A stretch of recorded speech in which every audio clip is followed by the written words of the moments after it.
எல்லோருக்கும் வணக்கம். இந்த வீடியோ பார்க்குற அனைவருக்கும் இந்த நாள் இணைய நாளாக அமையட்டும். இன்னைக்குமா அடிக்கிற வெயிலுக்கு ஒரு குளிர்ச்சி தரக்கூடிய கத்தாழையை வச்சு ஒரு காரக்குழம்பு செய்யலாம்ப்பா. அந்த குழம்பு செய்கிறதுக்கு 3 கத்தாழை மடல் எடுத்துருக்கோம்மா. அதை எப்படி செய்யலாம்னு வாங்கப்பா வீடியோவில் போய் பார்க்கலாம். இந்த கத்தாழைப்பா நம்ம சமைக்கிறதுக்கு ஒரு 3 மணி நேரத்துக்கு முன்னாடி இப்படி வெட்டி இது மாதிரி இப்படி வச்சிடணும்ப்பா. அடிப்பகுதி கீழையும் முனிப்பகுதி மேல் நோக்கி இருக்கணும்ப்பா. இந்த இதில் இருந்து ஒரு மஞ்சள் கலரில் பால் மாதிரி வரும்ப்பா. இந்த பாருங்க, இந்த கலரில் வரும். நான் அது மாதிரி எடுத்து வச்சுடுங்க. அந்த பால் கூட இறங்கிருச்சுப்பா. முகத்துக்கு தடவுறதா இருந்தாலும் சரி, தலைக்கு தேய்க்கிறதா இருந்தாலும் சரி, நீங்கள் கட் பண்ணி இது மாதிரி வச்சுருந்து அந்த மஞ்சள் பால் போன பிறகு தான் அந்த இடத்துல உள்ள கீழே உள்ள பீஸையும் இது மாதிரி நீங்கள் கட் பண்ணி எடுத்துடணும். நல்லா அந்த இதெல்லாம் இருக்குது பாருங்கள். அப்படியே கட் பண்ணி எடுத்துட்டு நான் கட் பண்ணி இது வச்சுருக்கேன். இதை தான் நம்ம சமைக்கணும். இதை நம்ம கீழே போட்டுடலாம். இப்போமா இதை கழுவிட்டு வந்துடலாம்.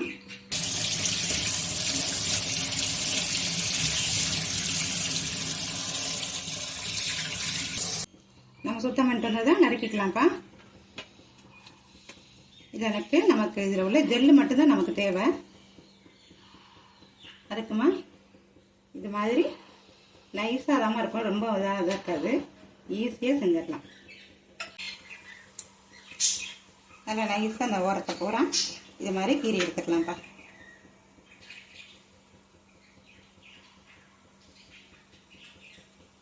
நமக்கு எதுவும் இதெல்லாம் தேவை கிடையாதுமா.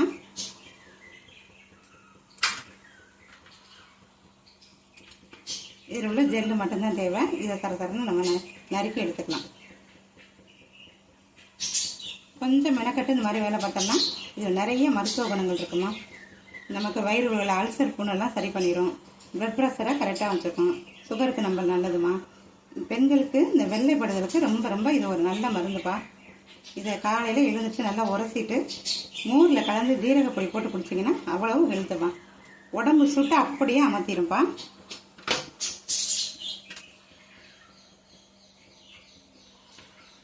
என்ன கத்தாழை வச்சு குழம்பு செய்கிறாங்க எப்படி இருக்குன்னு நினைக்காதீங்க. டேஸ்ட்டு நல்லா இருக்கும். இது போலயே நீங்கள் செஞ்சு பாருங்கள்.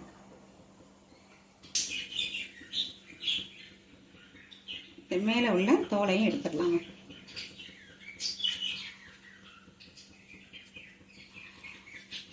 கொஞ்சம் வழுக்கும்பா, அதனால கொஞ்சம் கவனமாக செய்யணும்.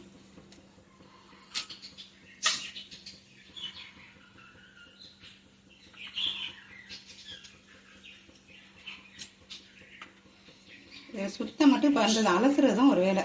கத்தாழையை ஒரு 7 வாட்டி 8 வாட்டி வச்சு அலசணும்பா. அந்த வளவளப்பு தன்மையே இருக்கக்கூடாது. நல்ல ஜெல்லு, அந்த ஜெல்லு மட்டும் நல்லா ஐஸ் கியூப் மாதிரி நல்லா பளிச்சுன்னு வெள்ளிக்காசு மாதிரி வரணும்பா. அந்த வளவளப்புலாம் இருக்கக்கூடாது.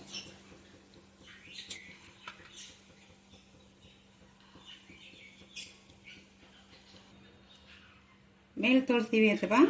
இப்போ நம்ம ஜெல்லையே எடுத்துக்கலாம்.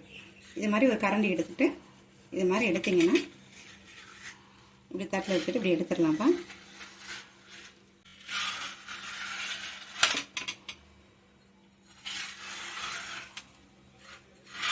நல்லா சுரண்டி எடுத்துடலாம்ப்பா. இருங்க எப்படி வந்துருச்சு, நல்லா முழுசாக வந்துருச்சு பாருங்கப்பா. எல்லாத்தையும் நம்ம இது மாதிரி எடுத்துடலாம்.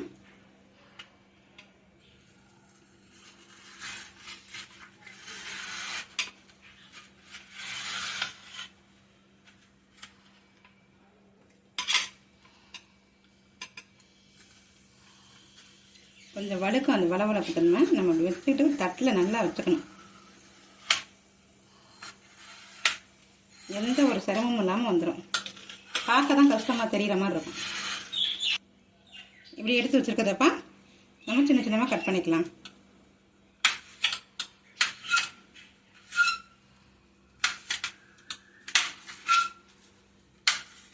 நம்ம கட் பண்ணி வச்சுருக்க ஒரு மண் சட்டியில் போட்டு நல்லா உரசிக்கலாம்ப்பா. கத்தாழையை ஒரு 10 முறை சுத்தம் பண்ணணும்னு சொல்லுவாங்க. மண் சட்டியில் போட்டு நல்லா உரசிட்டிங்கன்னா ஒரு 4 வாட்டி கழுவுனாலே போதும். அந்த வளவளப்பு சுத்தமாக போயிடும். ஒரு வாட்டி நீங்கள் உரசுறப்பையே அதில் எவ்வளோ வளவளப்பு வருதுன்னு இப்போ காட்டுறேன் பாருங்கள். நல்லா மீன் உரசுற மாதிரி நல்லா உரசிக்கணும்ப்பா.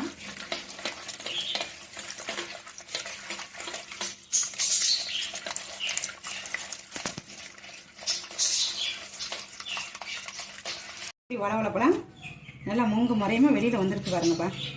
எவ்வளோ தண்ணி வெளியாக இருக்குன்னு உங்களுக்கே பார்க்கவே தெரியும். இப்போ நம்ம அலசிக்கலாமா? அதனால வளவளப்பெல்லாம் எப்படி வந்துருக்குன்னு பாருங்கப்பா. ஜெல்லி மாதிரி இருக்குது பாருங்க.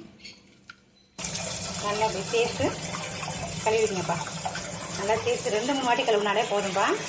உரைச்சிட்டிங்கன்னா நீங்கள் 2-3 வாட்டி கழுவினாலே போதும். கண்ணாடி மாதிரி வந்துடுமா. நல்லா அலசி எடுத்துப்பா. இங்கே பாருங்கள், கொஞ்சம் கூட வளவளப்பெல்லாம் இல்லை. முன்னாடி தொட்ட உடனே வழுக்கும் பாருங்க. இப்போ அது மாதிரிலாம் வழுக்கல பாருங்கள். நல்லா கண்ணாடி மாதிரி இருக்குது பாருங்கள். சுத்தமாக வளவளப்பு இல்லைப்பா. இப்போ நம்ம இதை எப்படி குழம்பு செய்யலான்னு இப்போ சுத்தமாக தான் இவ்வளோ நேரம் பார்த்தோம். இனிமேல் எப்படி இதை குழம்பு வைக்கிறதுன்னு பார்க்கலாம்ப்பா. அடுப்பை பற்ற வச்சு ஒரு மண் பாத்திரம் வச்சுருக்கேன்ப்பா. பாத்திரம் சூடாகட்டும். நம்ம எண்ணெய் ஊற்றிக்கலாம். இந்த குழம்புக்குமா நல்லெண்ணெய் ஊற்றி செய்கிறது நல்லா டேஸ்ட்டாக இருக்கும். இப்போ நம்ம எண்ணெய் ஊற்றிக்கலாம்ப்பா.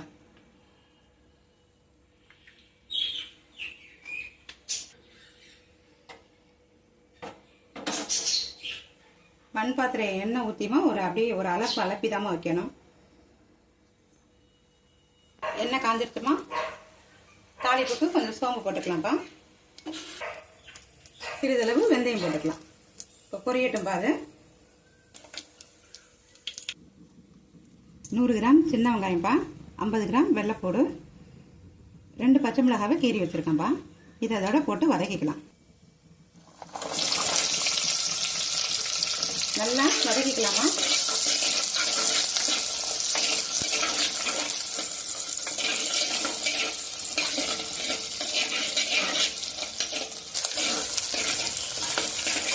நல்லா வெங்காயம் பூண்டும் வதங்கி வந்துருக்குப்பா.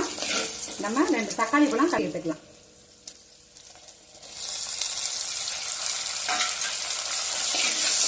தக்காளியும் நல்லா வதங்கட்டுப்பா.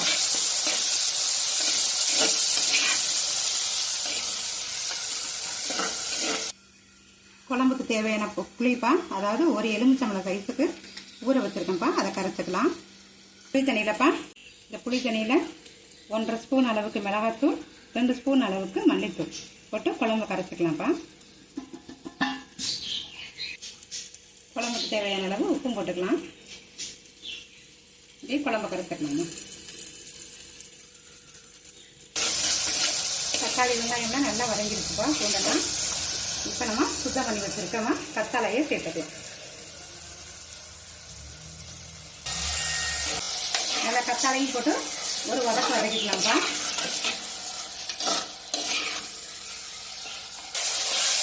நல்லா வதங்கி கனிஞ்சு வந்துருச்சுப்பா. இப்போ நம்ம கூட்டி வச்சிருக்க குழம்புகளோட சேர்த்துக்கலாம்ப்பா.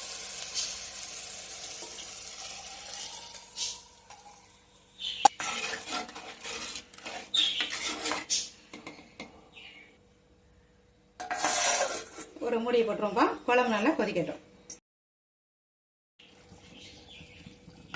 குழம்பு நல்லா ரெடி ஆயிடுச்சுப்பா.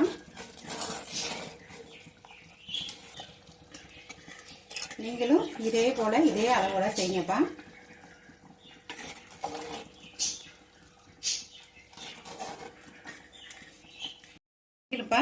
இதே மாதிரி ஹெல்தியான பொருளாக சாப்பிடுங்கப்பா. இதே போல செஞ்சு பாருங்க எப்படி இருந்துச்சுன்னு சொல்லி உங்களோட கருத்துக்களை கமெண்ட் பாக்ஸில் சொல்லுங்கம்மா. இந்த வீடியோ பிடிச்சிருந்தா லைக் பண்ணுங்க, ஷேர் பண்ணுங்கம்மா. மறக்காம சப்ஸ்கிரைப் பண்ணிடுங்க. கூடவே கோவில் மணி போல இருக்குதுன்னு தொட்டு விட்டுருங்கம்மா. அளவோட சாப்பிடுவோம், ஆரோக்கியமாக வாழ்வோம்ப்பா. அடுத்த வீடியோவில் பார்க்கலாம்.